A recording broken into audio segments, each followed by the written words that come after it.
I see where they are coming from. Umuntu okubamba inkunzi ngempela is looking out ufuna ukuthenga isinkwa. Akakho umuntu okubamba inkunzi kabi akukubi ukuthi kubhlungu kuwena, but yena into enhle leyo because uzobuya nesinkwa ekhaya. Yabona, because uyamdinga lo muntu mase ethenga enye imoto uzoyidinga futhi leyo moto. So let's take care of each other is all I'm saying. Noma uthatha indoda yomuntu zama phela ukumxhumanisa nomunye umuntu mhlambe noma umtholele enye indoda wazi ukuthi okay wena usuyithathile yakhe mhlambe nangu omunye noma iprayer nje iyodwa it goes a long way ukuthi ngosami sengohlukanisile lo mndeni. But ngiyamcelela lo mama ukuthi athole noma umsebenzi futhi akasebenzi so that sizokwazi ukunakekela izingane zakhe. It's going an extra mile. Ngiyabuya nezigcwele ngensimbi yeshumi lesibini zinjengoba zinjalo kamnandi bawethu. Unzima umsebenzi wokufunda izindaba. Bathi ukhuluma kanjena yini even outside of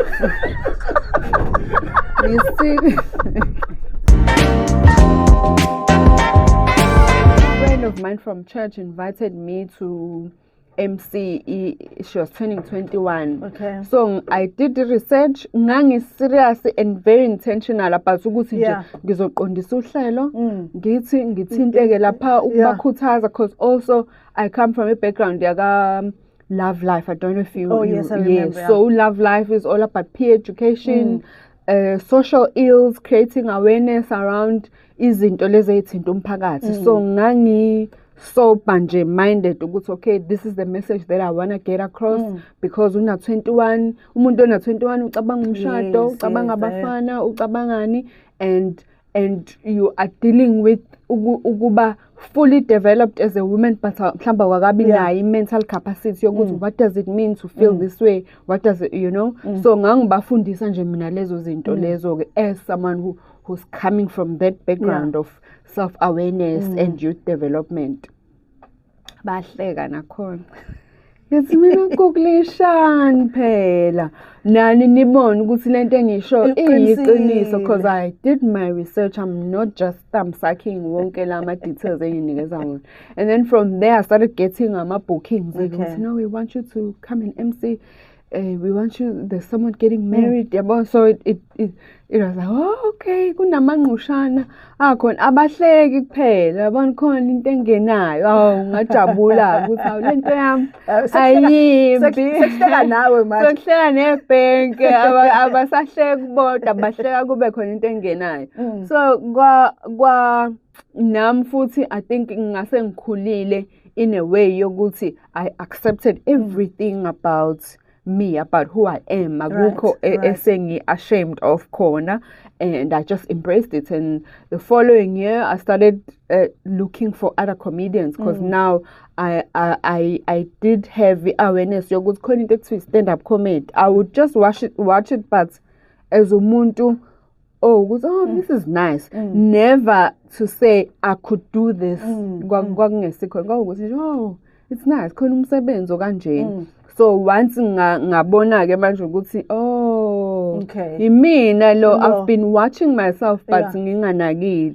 I started looking for amanye comedians ngacela ukuthi bangifake ngangena and 10 years later so the rest is history. Now ungena kwi-industry esiyaza ukuthi nje it's male dominated, of course, you know, and now uzongena and you've broken through it because I mean umuswaziwa nationally usuke usubreakile. Now what are some of the challenges ungena ke la uyazama phela na because I would think ayihlehla intombazane and futhi ke you look petite ke futhi I think it's about izinto ezishapeayo indlela esikhule ngayo. So there was nothing feminine about how I grew up. Okay. Ngakhula nobaba, ubaba wayefuna indodana and the firstborn yakhe kwaba yimina. So besikhanda imoto, sigunda iceke, sigunda uthango, sihambe siyohlangana nabanye obaba from church and would sit. I've never felt like a woman ukuthi yabo ingane yentombazana ayikwenza angikaze ngitshele leyo nto mina ekhaya ukuthi ingane yentombazana ayikwenza ukuthi kokuba ukuthi nje athi ubaba ngifuna ukufundisa ukuthi isondo lishintshwa kanjani because I don't want you to struggle on the side of the road because uqhunyelwe yithayi and you need to wait for a man to fix it for you. So I think because of Leo background, it wasn't hard for me to then be comfortable in a male-dominated space. Yabo abafana, they are wired different. We are wired different as females, but I can benefit from your strengths as a man, and you can benefit from my strengths as a woman. And ayikho into engathi masculine about ukuhlekisa or ukukhuluma, because mina ngikwi advantage because I speak more words than a man. 10,000 words or 10 million words per day. Mhlawumbe umuntu esilisa yena ukhuluma 2 million or 200 2,000, I think 2,000 per hour or whatever. So I've got more to say and generator quicker than a guy. So it may not be advantage, but I think holistically, if you look at it, the reason it is male dominated is because of upbringing yethu. Ukuthi sikhuliswe ngokuthi hayi abafana bakhulekile to explore themselves. Thina ukushada. Mangashadanga ke you feel like you are less than because akekho umuntu ngekho nje pressure basifaka yona abantu. Yes, umuntu abuza ukuthi awushadile ngani wena ufanini. So funny. Intokozo 101.2 FM, 24 minutes after the hour of 11 o'clock. Sihlenakela uNonto R. Namhlanje we just talk about our journey, and then ngale kogamanxa kweindaba ke sobe sesikhuluma ke about the events that's upcoming ezobe khona ke la eThekwini on the 14th of August laphana ke at Durban Playhouse. What would you say has been your highlight in my career? Yeah, in your career. Definitely, it's the concept of comedy meets gospel and the show, because that show was the biggest show I've ever done in my entire career. So, we celebrated Miyago 10 and how people just came and supported me, because before bengusaba all like ngizalelwe esontweni akukho kunye ngikwaziyo ngaphandle kokukholwa.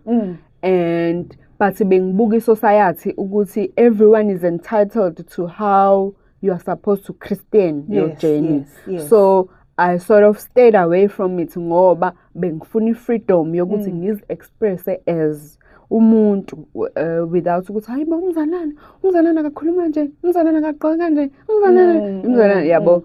But kufike nje isikhathi la engithe khona okay, let me just dive in and fully be myself ngayo yonke indlela. And I was ready ukuthi umuntu ongicriticize, it's got nothing to do with me. Wena Lord, wena mawukuthi you believe ukuthi uNkulunkulu wakho uconditionally, wena loyo mina wami uNkulunkulu ngikwi freedom kuyena, because whatever I am, it was orchestrated from ukuthi ngizalwe ubani to what I believe in, to the people I interact with. Intention yakho ukuthi ngibe lo muntu enguyena. And so I wanna fully explore. It's like ingane nethoyizi ukuthi liyavuleka la njani. So that's how I treat my life. But definitely comedy meets gospel has been the biggest highlights of career as a stand-up comedian. Kodwa phevele sakubona kusibamba inkunzi. No ngathi kuyakholwa lokho. Sigebengu esiphilayo. And ngampela wonke umuntu uyakhuleka. I think the whole concept of a good criminal ukukhula in such a way yokuthi ngibona even umuntu mhlawumbe wake wangenza kabi empilweni yami, I see where they are coming from. Umuntu okubamba inkunzi ngampela is looking out, ufuna ukuthenga isinkwa. Akakho umuntu okubamba inkunzi kabi, akukubi ukuthi kubhlungu kuwena, but yena into enhle leyo because uzobuya nesinkwa ekhaya. Yabo, it's survival, and mhlambe you are the only source of income. So lento ifana ne-employment.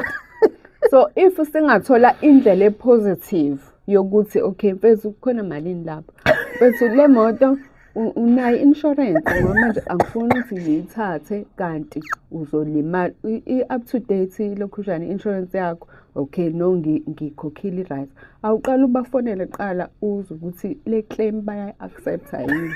before ngihambe naye baya-accept nokulungile sengihamba awudinga ulift mhlawumbe ngibe endaweni safe because akuphephile.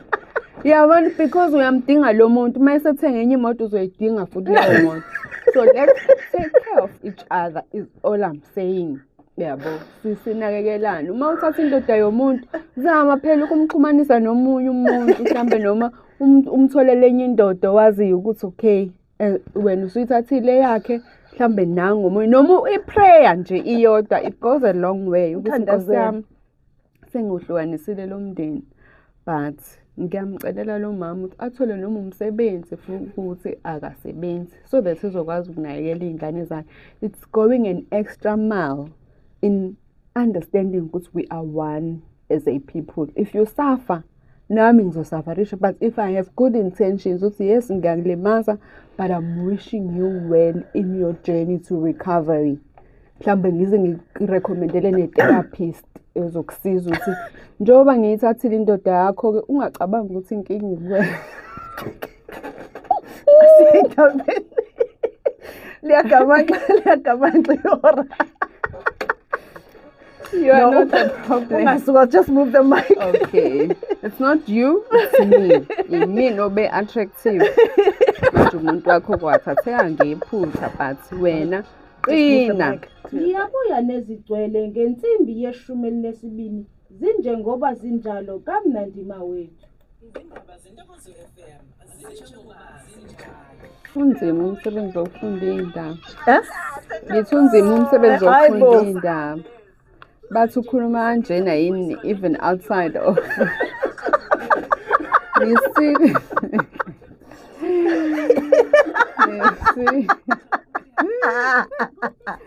Awuqedile yazi uqedile.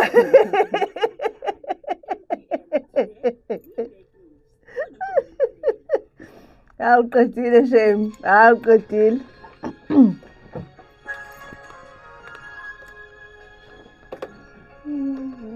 Sibheke laphana ke ku-12 o'clock.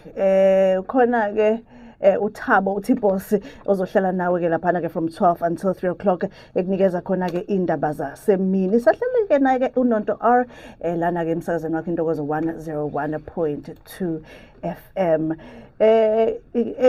Einkundleni zokuxhumana nje, I think was it yesterday. Siyayithanda lo hlobo le-ashwagandha edliwa ilosi sothakathwayo. But nje siyalicela, like you are so calm. Like I think lokho esuke sikubona when you do the videos, when you give us what you give us, I think it just depicts who I am. Yeah. I think akubona when you had that saga with that car, you know, the way you were emotional, we could see, but you were calm. I think omunye wayengahamba ekhona kwi-dealership aphendula amatafula nje vele kucaceke manje ukuthi okay we're here, but ngendlela wa vele nje calm ngakhona, like where do you get that calmness? Because I know umuntu no, I'm naturally calm, but khona la ilanda khona ngeke. I meditate. Okay. So I'm into ngumzalwane or into spirituality. So lokho kungenza ke ngiqonde ukuthi zonke izinto ezenzakalayo empilweni yami zinesizathu zokuthi zenzeke, whether it's something emnandi noma into ebuhlungu.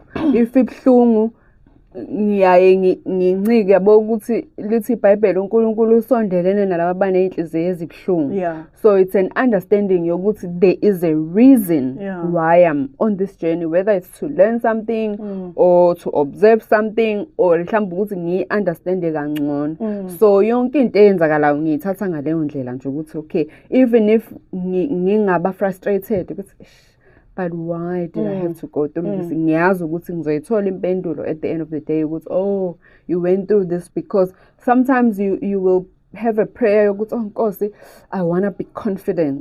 Then uNkulunkulu uzokunika ama-challenges azokwenza ukuthi ubuild i-confidence yakho. Mhlawumbe uthi hey Nkosi, I want to learn how to manage imali. Uzokunikeza ama-situations not necessarily ukuthi akunikeze imali, but mhlawumbe uzokunika ama-challenges, uzokunika ukuba broke so that you can build into yokuthi how uzohlala ucabanga ama-ideas ukuthi okay, angiyithandi le situation engihlala kuyona, so how can I make it better? And so then you learn how to make money. Yeah. And now so i-prayer yakhe iyaphenduleka, but most of the time ayiphenduleki ngale ndlela wena osuke ulindele ngayo. Usulindele ngayo. Niyas-entertainer asisayikhokhela i-DSTV because sino TikTok. Ikhona ifoni. No, like honestly wangempela, I Yeah. think no sesikhokhelela i-sports. Hey man, hey khohlwe i-sports. Siyahleka nje la. Sikhona, yes. And nale yanto I think yabona nje ukukhululeka kwakubani laba bafana abathathu esithandweni somlilo. Oh, Shadrach, Meshach, Yeah. Uyabona la abantu they didn't care whether bayasinda noma basindi, but i-concept yokuthi thina sazi ukuthi akekho omunye uNkulunkulu Yeah. ngaphandle kwaleyo simkhonzayo. Yeah. So wena mayethanda futhi uNkulunkulu engasikhipha la. Yeah. Babe ngasabi, Yeah. babazi ukuthi mayethanda uNkulunkulu engasikhipha la, but noma kungenzekanga engasangikhiphanga la, but wena yazi ukuthi mina this is what I'm standing on business. So nathi njengabantu I think i-peace and mhlambe a piece of heaven is that understanding. Ukuba sezulwini is that understanding yokuthi noma ikephi lapho engihamba khona ngihambi ngedwa and kuhlale kuzoba nesizathu sokuthi ngibe lapho, and it's part of i-season yempilo. Nokukhuleka yabo nje mina ukuthakatha ngiyazi ukuthi I can never be entangled kuleyo nto leyo ukuthi sengithakatha because angithakathi. So imoya wena udinga ihlahla osirecommendelwe ugobela ukuthi wenze omunye umuntu kabi. Mina ngithembele kumuntu owadala sona isihlahla, you understand? Yeah. So vela asikho asifanani, asikho kwi-level efanayo. So ngisho ungathakatha mina uyabona futhi enye into ekufireproofayo from umthakatho is ukubabusisa abaqalekisayo esuJesu washo. So mawubabusisa iyothi imfene kungabe imfene le izodila nawe, iy'ngelosi zakho zithi hayi lona nje umbusisile leya, so wena uza kanjani? Bagcine sebebiza wena-ke ngomthakathi because bayakuthakatha awuthakatheki wena because unthakathable because aliphumi igama lobumnyama kuwena. Uthi njengankosi noJesu bathathelele ngoba bakwazi abakwenzayo. So nawe bathi bezokuthakatha uthi wena hawe engathi impilo yakhe ingaba right. Imkhovu ke ibuyele izoshaya umnikazi wakhe ukuthi shuthi umuntu obhedayo wena. Iwona back to sender lo ungashongo ukuthi back to sender. Ungashongo uthe nje wena ngiyababusisa bonke abangiqalekisa, ngiyababusisa bonke abakhuluma kabi ngegama lami endaweni engasoze ngafinyelela kuzona. Ngibabusisa nje, ngibusisa namagama amabi abawashoyo ngegama lami ukuthi aphenduka abe yisibusiso kimi nakubona futhi. We have a Women in Comedy production, KZN Comedy Festival, one night of loves with uNoto Arkhona. Uthe nje nginje ngiyoyihlela ngenamali ngathi zela kona lokho. Zela khona lokho ukuze sizokukhuthaza ukuthi ke uzoyithola kanjani imali. Yebo. Now we've got this on the 14th of August at the Playhouse lapha ngo 7:30 engathi ngomhla ka13 kukhona okuzoba khona. Mhlawumbe take us through that. So umhla ka13 we are just creating this platform uku bridge a gap between upcoming comedians and established comedians. Okay. So umhla ka13 sine competition la khona sizokhetha i-top 5 from ama upcoming. Then i-top 5 izobe simuva iya to the main event ngomhla 14 lapho sobe sesikhetha abawu3 ke. Number 3 winner 5,000, number 2 winner 7.5, number 1 winner 10,000. Nice. Then another nice thing about number 1 ukuthi sobe sesithora naye ke kwi-comedy meets gospel. We have on the 21st sizobe siseswatini esibani Sam Hotel sihamba naye. Ngomhla ka-26 September sise Carnival City Big Top Arena sihamba naye lo winile. Mhla ka-7 November sisempangeni eMbizo Hall sihamba naye. 5 December sisempumalanga eMnothweni Arena sihamba naye. So cause mangabungena kwi-comedy into ekuhlukanisayo between upcoming and established is just a stage. So you can get into a comedy this year, but if you perform every week until next year, you are established. So nimona kanjani authentic no wakremila mahlaya? mawakremila ngithi awakho. Yeah. So you are authentic because Okay. ukreme amahlaya akho. Okay. But so kuyahluka kukabili but konke ku right. Okay. Omunye mhlambe sometimes you get on stage uthi uplane something but kuvele kube nento emnandi entsha nawe ongayazi eyenzakalayo. And when you get off stage you don't remember ukuthi utheni Okay. ukuthi ungayibhala phansi ngeke uzuphinde ube nayo leyo nto le Okay.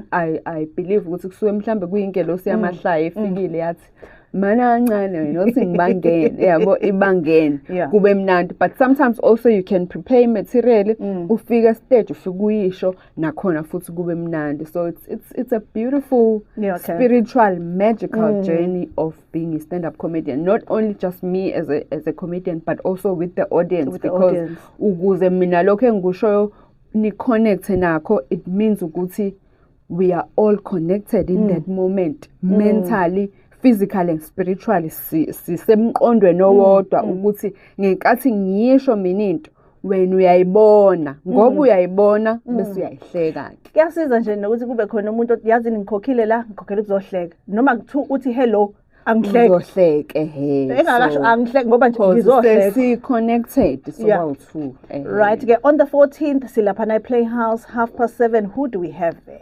we have Celeste Ntuli, we have Undlebe, we have Amawela Chesterville, we have Umakatha, we have baningi kodwa I think i-highlights ilapho no Felix Hlophe uzobe khona naye so it's gonna be a beautiful be a night beautiful of night. just KZN comedy. It's going to be a beautiful night. Where do they follow you on the socials and where can they follow the pages as well? Nonto R ku Instagram, Nonto R Nonto Mondlane ku TikTok, but no Nonto R I think uyakwazi ukuthi ungithole Nonto R on Facebook. I have a Facebook page, Nonto R on YouTube.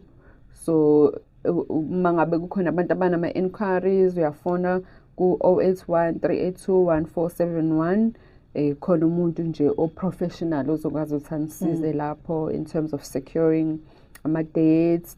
I also have an email address info@nontor.co.za nakhona uyathumela i-email with your booking inquiries bese niyasizakala ke 14 August 2026, the Playhouse Company, 7:30, KZN Comedy Festival, 1 night of love. Ake uhambe nje uyohleka. hambe uyohleka No, hamba nje therapy uyohleka nje. esezingeni eliphezulu that you don't have to pay imali ezinkulu for ukuthi nje uhambe ufike uhleka uyazi ukuthi umuntu uyakhulelwa ngisho ukukhulelwa from laughing Niyezwa? googlishana because ngenkathi uhleka your mind creates ama-endorphins so ama-endorphins akwenza ukuthi urelaxe it's kufana ne-cocaine but i-cocaine le engenawo ama-side effects amabi ufike endlini vele ukitazekile ukhulekele because uma ngabe ufuna ukukhulela kufanele ukuthi uyifake under pressure yokuthi ya yabona manje ngenzela ukuthi it's just to enjoy yourself during the act mawufika ekhaya usuyabamba if ufuna ukubamba Uyobe ususho ukuthi one night of Ngakhuleliswa love. Ngibonge kuNonto. Nonto, thank you for your time. Thank you for coming through namhlanje. We are honored kakhulu ukuthi sibe nawe. Ngicela nje ukukunikeza lo 5 minutes usivalelise. Ncane. Nkosi yami ngiyabonga kakhulu niqhubeke nilalele Intokozo FM Nonto R lona sibonane next week yonke into nje niyibeke kuNkulunkulu Nkosi yami ungayilweli ngoba na mangabe uthi uyayilwela uyakuyeka akathi hayi usho ukuthi ibonele so nje manuthi konke nginikela izingane ezihluphayo nikela uNkulunkulu amadoda ahluphayo nikela umfazi okuhluphayo ukushaya ngemfaduko nikela uNkulunkulu because uyena uNkulunkulu wakulethela lo nkosikazi yazi khona amadoda ahlushwa abafazi Ayashawa. ayashawa ayaqinelwa ayakosamba bayakuchithela nikela uNkulunkulu uyena owaziyo ukuthi uzomsusa kulethele omunye noma uzofunda isifundo noma ikhama yakho asazi but kulungile ke papa Sushawa ngeinduku. induku zakho asikwazi ukuthi wawenzani in your past life usuzosha la sekufanele sikudonate sizwele kanti wena wawudlala ngeingane zabantu kulungile futhi uvuna okutshalile so uyavuna khala nawe wazi ukuthi kodwa yimi wenza khona iy'ngane ezayikhala even usafunda isikole wena udlala ngey'ngane zabantu manje seziyakunetha akwazi ufuna uba serious kanti uthatha umuntu ozokukhombisa itheku kunjani namhlanje khala nawe kodwa wazi ukuthi yimi oyifakela usugula khona intombazane ebikhuluma ku-social ithi nje amadoda awavakashela muntu esibhedlela ngoba ngithi wena wawumshayi wesinqa wena washiya unkosikazi ney'ngane zakho manje usuyaphishwa manje lapha esibhedlela uyabona sekufanele sizwele manje yenzani kahle wazi ukuthi ikusasa alaziwa uwenze kahle ngoba uzohola uzovuna kulungile-ke God bless you